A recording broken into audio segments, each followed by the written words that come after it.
Ino trembo, ino malaza, ino maresaka. Araka ny vaovao azo teny anivon'ny Gendarmerie, Bepera tao Andranivolo any amin'ny faritsy Toliara iny na faritsy io sy ny marimarina kokoa dia tsatehaka ny lehilahy roa nikasa ny hivarotra voamasin'olombelona. Tsaro ny velam-pandiky ny Gendarmerie teo Andranivolo moa izy roa lahy reto. Avy any amin'ny commune Lambrano, distriktany Sakaramo izy roa lahy reto. Saika ao amidiny any Sakara sy Toliara reto voamasy reto. Saingy izao izy tsatehaky ny Gendarmerie Toliara izao. Efa ampelantanan'ny mpanao famitorana moa izy roa lahy reto amin'izao fotoana izao. Ino malaza, ino trembo, ino maresaka. Ny malaza manaraka dia lehilahy telo no voasambatra teny Andranotapana talata maty vokatsy ny fanadihadiana nataon'ny Gendarmerie teny amin'ny faritsy iny. Ny antony dia nanolana vehivavy telo amby 20 taona izy telo lahy reto ka nalemy sy naratsa mihitsy ity tovovavy ity vao navelan'izy ireo. Araka ny fantatra dia nisandoka ho vazaha ny ray tamin'izy ireo tao amin'ny compte Facebook ka sarim-bazaha sandoka no napetany teo. Rehefa niresaka nandritra ny volana roa na telo izy ity tovovavy ity dia nilaza izy fa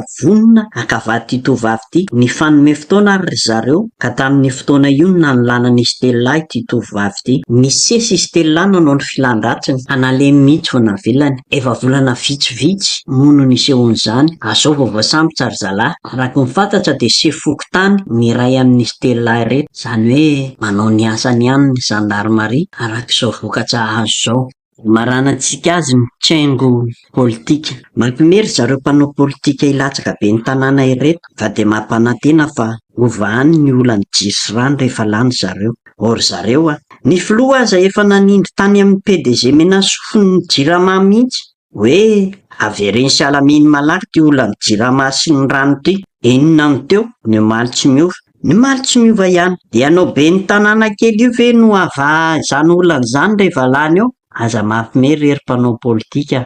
Drengo drengo tsy ho lany raha mbola Madagasikara fô.